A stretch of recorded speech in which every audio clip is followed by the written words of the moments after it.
사랑하는 여러분, 이민 생활을 하면서 여러분 많은 경우에 지치고 또 번아웃되는 경험들을 하실 것 같아요.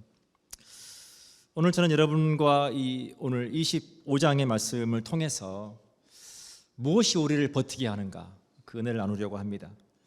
사랑하는 여러분, 무엇이 여러분을 버티게 합니까? 여러분 어디에서 여러분 힘을 공급받고 여러분 무엇으로 여러분의 이 땅에서의 삶을 살아내고 계십니까? 어떤 분들에게는 자녀일 것 같아요. 자녀들과 함께하는 그 시간들이 여러분들에게 힘이 되고 기쁨이 되고, 또 어떤 분들에게는 본인이 뭔가 좋아하는 것, 하고 싶은 것, 또 먹고 싶은 것, 내가 이루고 싶은 것, 그것들을 이루어가는 그것들이 그 사람에게 힘이 되고 삶의 원동력이 될 수 있을 것 같습니다. 우리 그리스도인의 삶 가운데 우리에게 있는 하나님의 가장 큰 축복은 무엇이냐면 하나님께서 우리와 함께 하시는 것입니다. 하나님께서 우리와 함께 하실 때 우리의 삶 가운데 누리게 하시는 그 은혜는 무엇이냐면 하나님의 축복, 하나님의 은혜가 우리를 버티게 하고 우리를 살게 한다라고 하는 것입니다. 제가 처음 캐나다에 와서 지냈던 도시에서 밴쿠버를 한번 가려고 하면 18시간을 운전해서 가야만 했어요. 근데 하루는 밤에 운전을 하고 이제 올라가는데, 그러니까 굉장히 이 도시마다 거리들이 멀기 때문에 무조건 주유소가 있으면 기름을 넣어야 돼요. 근데 이제 도시들이 중간중간에서 있기 때문에 기름을 중간에 한번 넣지 않고 다음 도시 가서 기름을 넣어야지 하고 이제 지나가는데, 저녁이다 보니까 이 타운들에서 운영하는 이 가스 스테이션이 운영을 하지 않는 거예요.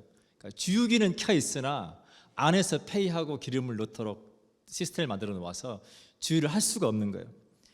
이제 그렇게 해서 한 도시를 주유를 못하고 넘어가고 또 먼 길을 가면서 이제 점점 이제 기름은 떨어져 가고 이제 차에 앵꼬불은 들어오고 다음 도시까지 남은 이 거리를 계산해 볼 때 이건 정말 큰일 난 거예요. 이제 가다가 중간에 차가 멈추면 그 밤에 도움을 받을 것도 없고, 정말 가슴 졸이면서 그 다음 타운까지 갔던 기억이 납니다. 사랑하는 여러분, 우리가 이 땅을 살아간 날 동안 우리에게는 끊임없이 공급되는 능력이 필요합니다.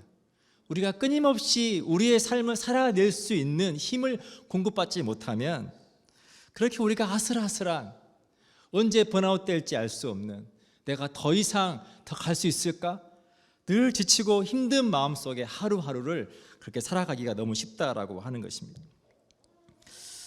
오늘 하나님께로부터 십계명을 받았던 이스라엘 백성들의 삶 가운데 그들이 하나님 앞에 했던 반응은 뭐냐면 두려움이었어요.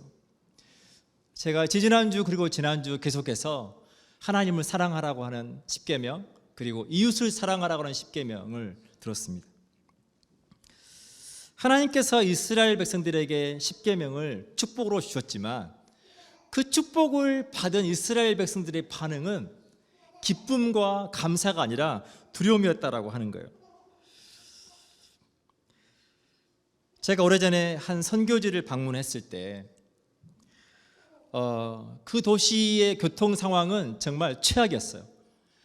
저희가 이제 팀들이 여러 차를 나누어 타고 그 도시를 지나가는데 길이 일단 중앙선이 없고 좌우가 없어요.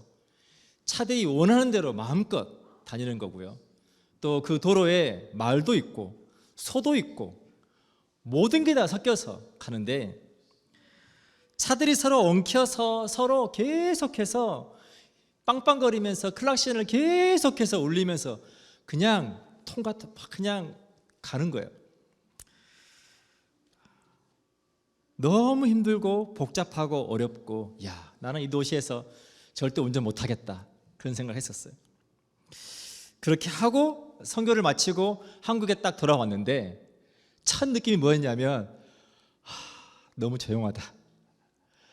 그곳에 있는 동안 그게 적응이 돼서 의뢰껏 빵빵거리고 막 그 시끄러운 속에 있다가 한국에 딱 오니까 너무 조용하고 너무 평안한 거예요. 그 질서 안에서 우리가 누리는 평안, 그것이 너무 중요합니다. 이스라엘 백성들이 광야 예전 가운데 수많은 사람들과의 관계 속에서 수많은 일들이 매일매일 삶 가운데 끊임없이 일어나고 있었어요. 그 가운데 하나님께서 그들에게 질서를 주시는 거예요. 그 주신 질서가 하나님과의 관계에서의 질서, 사람과 사람과의 사이에서 주신 질서가 십계명이라고 하는 거예요. 그래서 그 십계명 안에서, 그 질서 안에서 이스라엘 백성들이 평안을 누릴 수 있도록 하나님께서 주신 것이라고 하는 거예요. 출애굽기 20장 18절로 20절은 십계명을 받고 난 이후에 이스라엘 백성들의 반응을 우리에게 보여줍니다. 제가 읽어드릴게요. 뭇 백성이 우레와 번개와 나팔 소리와 산의 연기를 본지라. 그들이 볼 때에 떨며 멀리 서서 모세에게 이르되 당신이 우리에게 말씀하소서 우리가 들으리이다. 하나님이 우리에게 말씀하시지 말게 하소서 우리가 죽을까 하나이다. 모세가 백성에게 이르되 두려워하지 말라. 하나님이 임하심은 너희를 시험하고 너희로 경외하여 범죄하지 않게 하려 하심이니라. 백성은 멀리 서 있고 모세는 하나님이 계신 흑암으로 가까이 가니라. 하나님께서 그들 가운데 은혜를 베풀어 주시는 그 상황 속에서 그들의 마음은 두려웠다라고 하는 거예요. 근데 여러분, 왜 두려웠을까요? 두려운 이유는 그들이 하나님과의 친밀함이 없기 때문에 두려운 거예요. 제가 선교를 할 때 이 RCMP들을 만나면 마음에 죄를 지은 게 없는데도 마음이 이렇게 편치가 않아요. 근데 이 나라 또 RCMP는 마치 특수작전을 수행하고 있는 것 같이 중무장을 하고 있잖아요. 방탄복 입고 무기를 장착하고 다닌단 말이에요. 우락부락하고. 그러니까 왠지 모르게 이렇게 위협감을 느껴요. 근데 한국 형제가 제가 선교했던 도시에 RCMP로 왔어요. 그래서 그 형제하고 이렇게 개인적으로 교제를 하게 되고 또 그 형제 여자친구도 만나게 되고 개인적인 친밀함이 생기니까 더 이상 그 형제를 만나도 그런 두려움이 있는 게 아니라 그 형제와의 관계 때문에 정반대로 내가 든든한 백이 생긴 것 같은 느낌인 거예요. 내가 이 도시에서 무슨 일이 생기면 내가 이제 도움받을 사람이 있다. 든든한 백이. 그러니까 똑같은 RCMP인데 관계 속에서 느끼는 게 너무 다르다라고 하는 거예요. 우리가 하나님과의 친밀한 관계를 만들어가면, 그걸 경험하면 하나님은 우리의 든든한 백이 되십니다. 이 땅을 살아갈 때 든든해요. 하나님 나와 함께 하시니까 어려움을 만나도 누군가 나를 어렵게 해도 든든해요. 그런데 하나님과의 친밀함이 없을 때 마치 하나님은 이거 하지 마라 저거 하지 마라, 나의 모든 것을 아시고 나를 심판하시고 나를 정죄하시고 하는 그런 두려운 하나님을 우리가 하나님을 이해하기 쉽다라고 하는 겁니다. 제가 아보츠포드에서 이제 총회를 참석하기 위해서 아보츠포드의 도시를 방문하고 운전을 시작하는데 뒤에서 경찰차가 계속 따라오는 거예요. 저를 세우지도 않고 계속 따라오는 거예요. 그 제가 이제 주유소에 들어가서 주유를 하기 위해서 주유를 하는데 계속 경찰차가 뒤에 서서 저를 지켜보고 있는 거예요. 여러분, 그때 그 기분 아시죠? 와서 뭐라고 말을 하는 것도 아니고 계속 경찰차가 뒤에서 저를 지켜보고 있는 거예요. 그래서 제가 이렇게 주유를 하고 있는데도 계속 이렇게 저를 쳐다보고 있는 거예요. 내리지도 않고 안에 보지도 않아요. 주유를 하면서도 큰일 났다, 뭔가가 걸린 것 같은데. 주유를 하고 이렇게 나니까 여자 RCMP가 딱 내리더라고요. 내리면서 저한테 너 술 마셨냐? 이렇게 묻는 거예요. 이제 처음 가는 도시에 밤늦게 도착해서 제가 예약한 숙소를 찾아가는데 이 내비게이션이 너무 헷갈리는 거예요. 그러니까 이제 운전을 이렇게 원만하게 가지 못하고 여긴가 저긴가 하면서 가다 보니까 뒤에서 볼 때 마치 음주운전을 한 것 같이 보였나 봐요. 그러니까 이제 경찰이 따라온 거예요. 그래서 아니다 그러면서 이제 해프닝으로 끝나고 네가 그렇게 보여서 내가 너를 지키려고 따라왔다라고 하는 거예요. 사랑하는 여러분, 하나님은 저와 여러분을 보호하신 하나님이십니다. 하나님은 저와 여러분을 지키시고 보호하시고 우리의 삶 가운데 우리의 능력이 되시는 하나님이시라고 하는 거예요. 오늘 하나님께서 모세에게 말씀하십니다. 이스라엘 자손에게 명령하여 내게 예물을 가져오라 하고, 사랑하는 여러분, 하나님께 예물이 필요 없어요. 그렇죠? 그런데 하나님께서 이스라엘 백성들에게 예물을 가져오라고 하시는 명령의 이유는 무엇이냐면 8절입니다. 내가 그들 중에 거할 성소를 그들이 나를 위하여 짓되. 하나님께서 이스라엘 백성들 가운데 거하시기 위해서 그 목적으로 예물을 드리라고 하는 거예요. 사랑하는 여러분, 성막은 내가 너희와 함께 하겠다는 하나님의 친밀함의 표현이에요. 사진 한번 띄워주세요. 성막을. 네, 이게 지금 하나님께서 말씀하신 9절에 물은 내가 내게 보이는 모양대로 장막을 짓고 기구들도 그 모양을 따라 지을지니라. 하나님께서 말씀하신 대로 지어진 성막에 대한 그림입니다. 성막에 대해서 언젠가 그 안에 하나하나에 담겨진 의미와 은혜들을 나눌 때가 있겠지만 오늘은 그냥 사진 한번 보는 것으로 넘어가겠습니다. 하나님께서 이스라엘의 12지파의 그 진 한가운데에 성막을 짓게 하시고 내가 너희 가운데 함께 있겠다라고 약속하고 있다라고 하는 거예요. 여러분, 우리가 이 땅을 살아간 날 동안 우리가 사람들과의 관계 속에서, 하나님과의 관계 속에서 이 친밀함, 이 인티머시를 누리는 것은 너무나 중요합니다. 사진 하나 보여드릴게요. 자, 1996년 타임지의 표지에 실린 사진입니다. 1995년에 미국의 한 주에서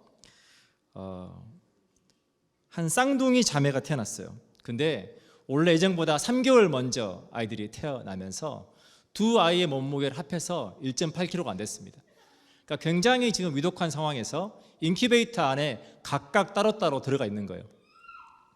근데 언니는 잘 이제 몸을 회복하고 있었는데 동생이 점점 몸이 안 좋아지면서 출생 후 한 달이 지나자 호흡과 맥박이 약해지면서 이제 얼굴이 점점 창백해져 가는 거예요.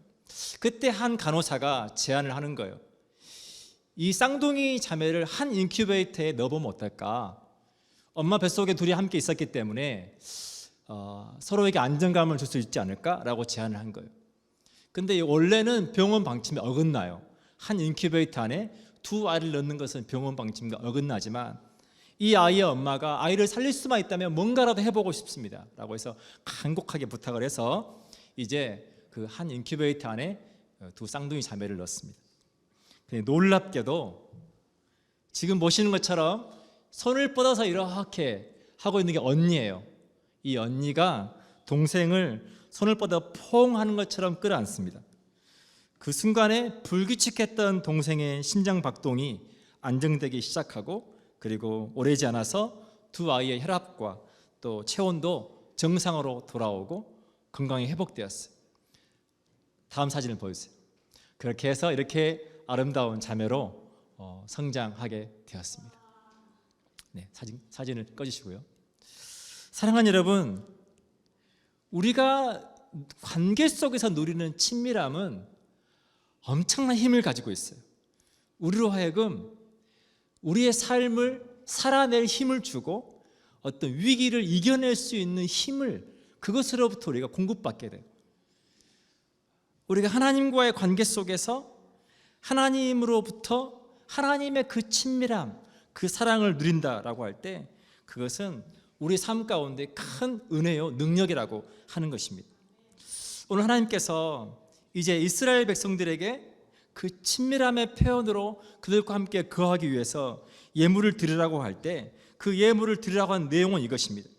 이스라엘 자손에게 명령하여 내게 예물을 가져오라 하고 기쁜 마음으로 내는 자가 내게 바치는 모든 것을 너희는 받을지니라. 그러면서 7절까지 너희가 그들에게서 받을 예물은 이러하니 금과 은과 놋과 청색, 자색, 홍색 실과 가는 배실과 염소털과 붉은 물 들인 순양의 가죽과 해달의 가죽과 조각목과 등류와 관유에 드는 향료와 분향할 향을 만들 향품과 호마노며 에봇과 흉패에 물릴 보석이니라. 정확하게 하나님께서 성막을 지으신 데 필요한 모든 재료, 또 제사장들의 그 옷을 위한 모든 재료를 하나님께서 드리라고 하는 거예요. 근데 중요한 것은 기쁜 마음으로 내는 자가 내게 바치는 모든 것을 너희는 받을지니라. 기쁜 마음으로 드리는 것을 받으라라고 하는 거예요. 하나님께서 중요하게 보시는 것은 기쁜 마음으로, 얼마나 양이 많냐, 금을 가져오냐, 노술 가져오냐, 그것을 보시는 것이 아니라 어떤 마음으로 드리냐, 그것을 보시고 기쁜 마음으로 드린 것을 받으라라고 하시는 거예요. 다시 말하면 기쁜 마음이 아니라 다른 사람 때문에 하기 싫은데 억지로 눈치를 보면서 드리는 걸 받지 마라라고 하는 거예요. 그건 내게 합당치 않다라고 하시는 거죠. 왜 하나님께서 기쁜 마음으로 드리는 것을 받으라고 하시냐? 그것은 하나님께서 기쁜 마음으로 이스라엘 백성들과 함께 하시기로 결단하고 계시기 때문에 그렇다는 거예요. 하나님께서 기쁜 마음으로 함께 하기를 원하실 때 기쁜 마음으로 드려서 만들어진 그것을 통해서 하나님의 기쁨이 그 가운데 있기를 하나님께서 원하시기 때문에 그렇다라고 하는 것입니다. 사랑하는 여러분, 요한 1서 4장 8절로 12절은 우리에게 이렇게 말합니다.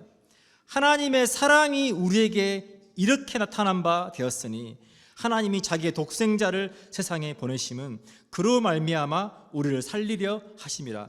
사랑은 여기 있으니 우리가 하나님을 사랑한 것이 아니요 하나님이 우리를 사랑하사 우리 죄를 속하기 위하여 화목제물로 그 아들을 보내셨음이라. 사랑이 하나님으로부터 시작됐다는 거예요. 하나님께서 우리를 사랑하셔서 우리가 그 사랑으로 하나님을 사랑한다고 하는 거예요. 그러면서 11절에 사랑하는 자들아 하나님이 이같이 우리를 사랑하셨은즉 우리도 서로 사랑하는 것이 마땅하도다. 어느 때나 하나님을 본 사람이 없으되 만일 우리가 서로 사랑하면 하나님이 우리 안에 거하시고 그의 사랑이 우리 안에 온전히 이루어지느니라. 이 성막은 하나님의 사랑이 온전히 이루어지는 장소라고 하는 거예요. 하나님께서 이스라엘 백성들에게 드리라고 명령하신 예물들의 그 리스트를 보면 그들이 이제 새로운 땅, 가나안 땅에 들어가서 그들이 새로운 삶을 정착할 때 그때를 위해서 그들이 오랫동안 준비해 왔던 물건들이겠죠. 그러니까 어느 것 하나 지금 그 먼 여행을 떠나올 때 어느 것 하나 그냥 의미 없이 가지고 온 게 없다는 거예요. 정말 중요한 것들을 가지고 왔을 거란 말이에요. 정말 중요한, 자신들이 정착해서 살아가야 될 앞으로의 삶을 위해서 너무 중요한 그것들을 어떻게 이스라엘 백성들이 기쁘게 드릴 수 있을까? 어떻게 그걸 기쁘게 포기할 수 있을까 생각을 해보면 방법은 딱 하나라는 거예요. 하나님께서 그들 중에 함께 하신다는 것이, 그것이 은혜인 것을 아는 자가 기쁘게 드릴 수 있다고 하는 거예요. 내가 매일 살아간 내 삶이 하나님의 은혜인 것을 아는 사람만이 기쁘게 하나님께 뭔가를 드릴 수 있고 기쁘게 하나님께서 뭔가 할 수 있다고 하는 거예요. 사랑하는 여러분, 지금 우리와 함께하는 사람들, 그 사람들 또한 우리가 소중하게 여길 때 우리가 기쁜 마음으로 삶을 나누고 친밀함을 누릴 수 있다고 하는 거예요. 사랑하는 여러분, 여러분 삶 가운데 하나님께서 만나게 해주신 모든 만남들, 모든 관계들, 그 관계들을 여러분 소중하게 여길 수 있기를 축복합니다.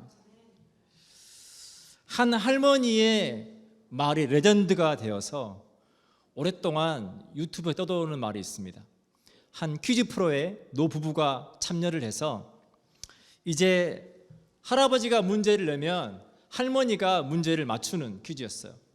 자, 그때 제시한 그 제시어가 뭐냐면 천생연분입니다.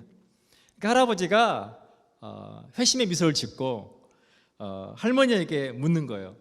당신과 내 사이 묻는 거예요. 우리 사이. 그러니까 할머니가 왼수 이러는 거예요. 아니 네 글자로 그러니까 평생 왼수. 사랑하는 여러분, 남의 이야기가 아니죠. 우리 삶 가운데 하나님께서 허락하신 관계들은 그것이 은혜요, 축복이요, 선물입니다. 때로는 그것이 우리 마음대로 되지 않아서 그 관계가 아프고 그 관계가 상처가 될지라도 그 관계를 통해서 하나님이 일하시고 그 관계를 통해서 하나님은 그분의 사랑이 흘러가게 하십니다. 사랑하는 여러분, 평생 왼수가 아니라 천생연분의 관계를 누리시고 사시를 축복합니다.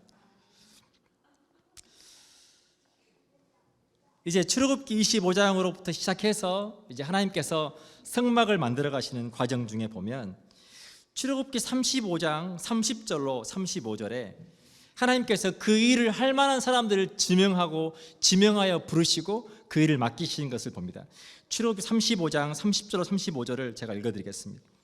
모세가 이스라엘 자손에게 이르되 볼지어다 여호와께서 유다 지파 훌의 손자요 우리의 아들인 브살레를 지명하여 부르시고 하나님의 영을 그에게 충만하게 하여 지혜와 총명과 지식으로 여러 가지 일을 하게 하시되 금과 은과 놋으로 제작하는 기술을 고안하게 하시며 보석을 깎아 물리며 나무를 새기는 여러 가지 정교한 일을 하게 하셨고 또 그와 단 지파 아히사막의 아들 오홀리압을 감동시키사 가르치게 하시며 지혜로운 마음을 그들에게 충만하게 하사 여러 가지 일을 하게 하시되 조각하는 일과 세공하는 일과 청색, 자색, 홍색 실과 가는 배 실로 수놓는 일과 짜는 일과 그 외에 여러 가지 일을 하게 하시고 정교한 일을 고안하게 하셨느니라.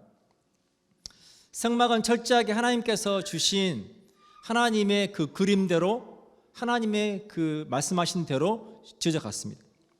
근데 그것을 만들 때 하나님께서 이 브살렐과 오홀리압을 지명하여 부르시고 그들에게 그 일을 맡기십니다.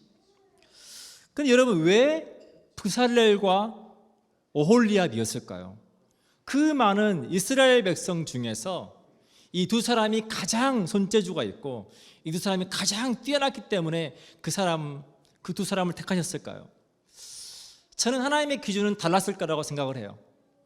하나님의 기준은 하나님께서 이스라엘 백성들이 낼 때 받으셨던 그 기준과 같다라고 생각을 합니다. 많은 그렇게 손으로 일을 잘할 수 있는 많은 사람이 있지만 많은 인재가 있지만 그러나 하나님의 눈에 브살렐과 오홀리압이 그들이 기꺼이 기쁜 마음으로 하나님의 그 일을 감당하기를 원했던 사람들이지 않았을까. 그래서 하나님께서 그들을 지명하여 부르시고 그들에게 하나님의 영을 충만하게 하십니다. 그러니까 하나님께서 지금 디자인하신 이 성막을 정확하게 이해할 수 있고 그것을 정확하게 만들어낼 수 있는 그 기술을 받을 수 있도록 하나님의 영으로 충만하게 하시고 지혜와 총명과 지식과 여러 가지를 하게 하십니다. 사랑하는 여러분, 우리가 하나님 앞에 우리의 삶을 기쁜 마음으로 내어드릴 때 우리가 브살렐과 오홀리압과 같이 하나님의 영이 임하고 우리가 기쁜 마음으로 우리의 삶을 내어드리는 그 삶의 그 자리에서 하나님께서 우리를 통해서 지혜를 주시고 총명을 주시고 지식을 주셔서 우리에게 맡겨진 그 일들을 우리가 능히 잘 감당해낼 수 있게 하시는 하나님 은혜가 있다라고 하는 겁니다. 사랑하는 여러분, 저와 여러분의 삶 가운데 그 하나님이 있으시기를 축복합니다. 우리가 기쁜 마음으로 하나님의 일을 감당할 때, 우리가 기쁜 마음으로 이웃을 섬길 때, 우리가 기쁜 마음으로 예배할 때, 기쁜 마음으로 예물을 드릴 때 하나님께서 우리 삶 가운데 그 은혜를 부어주신다라고 하는 것입니다. 이제 출애굽기 40장으로 넘어가 보면 출애굽기 40장 33절로 38절에 보면 이제 드디어 모든 것이 끝납니다. 성막과 제단 주위 뜰에 포장을 치고 뜰문에 휘장을 다니라. 모세가 이같이 역사를 마치니 이제 모든 것이 끝납니다. 모든 것이 끝나고 나서 34절에 구름이 회막에 덮이고 여호와의 영광이 성막에 충만하며 하나님의 영광이 그곳에 충만했다. 사랑하는 여러분, 사도 바울은 우리에 대해서 뭐라고 말하냐면 너희가 하나님의 성전인 것과 하나님의 성령이 너희 안에 거하시는 것을 너희가 알지 못하느냐. 예수 그리스도의 십자가 부활의 그 은혜로 말미암아 하나님께서 우리를 구원하시고 이제 하나님께서 우리 안에 우리와 함께 거하시고 우리로 하나님의 성전이 되게 해주셨습니다. 하나님의 성전된 우리가 누리는 그 축복은 무엇이냐면 하나님의 영광이 저 여러분 가운데 함께 있다는 거예요. 여러분, 매일의 삶 가운데 우리가 특별할 수 있는 이유, 우리가 다르게 살 수 있는 이유, 우리가 우리의 삶을 다르게 바라보고 우리가 다른 삶을 결단하고 살 수 있는 이유는 무엇이냐면 하나님의 영광이 저와 여러분 가운데 있다라고 하는 거예요. 그것을 통해서 하나님께서 우리를 통해 그분의 영광을 아직 하나님 알지 못하는 사람들에게 드러내기를 기뻐하신다라고 하는 것입니다. 에베소서 2장 19절로 22절에서 바로 우리에게 이렇게 말합니다. 그러므로 이제부터 너희는 외인도 아니요 나그네도 아니요 오직 성도들과 동일한 시민이요 하나님의 권속이라. 너희는 사도들과 선지자들의 터 위에 세우심을 입은 자라. 그리스도 예수께서 친히 모퉁이 돌이 되셨느니라. 그의 안에서 건물마다 서로 연결하여 주 안에서 성전이 되어가고 너희도 성령 안에서 하나님이 거하실 처소가 되기 위하여 그리스도 예수 안에서 함께 지어져 가느니라. 사랑하는 여러분 삶 가운데 하나님의 영광이 충만할 수 있기를 축복합니다. 여러분 기쁜 마음으로 여러분에게 맡겨진 삶을 살아내시고 기쁜 마음으로 다른 이들을 섬기시고 관계를 맺으시고 기쁜 마음으로 하나님을 예배하고 그 삶 가운데 하나님께서 하나님의 영으로 우리를 충만케 하시고 우리의 삶 가운데 우리에게 맡겨주신 모든 삶의 역할들에 능히 그 모든 것들을 감당할 수 있는 지혜와 총명과 지식과 은혜를 부어주시는, 그걸 통해서 우리의 삶을 넉넉히 이겨내고 능히 그 모든 것들을 감당해 나가는 그런 삶 되시기를 축복합니다. 기도하겠습니다.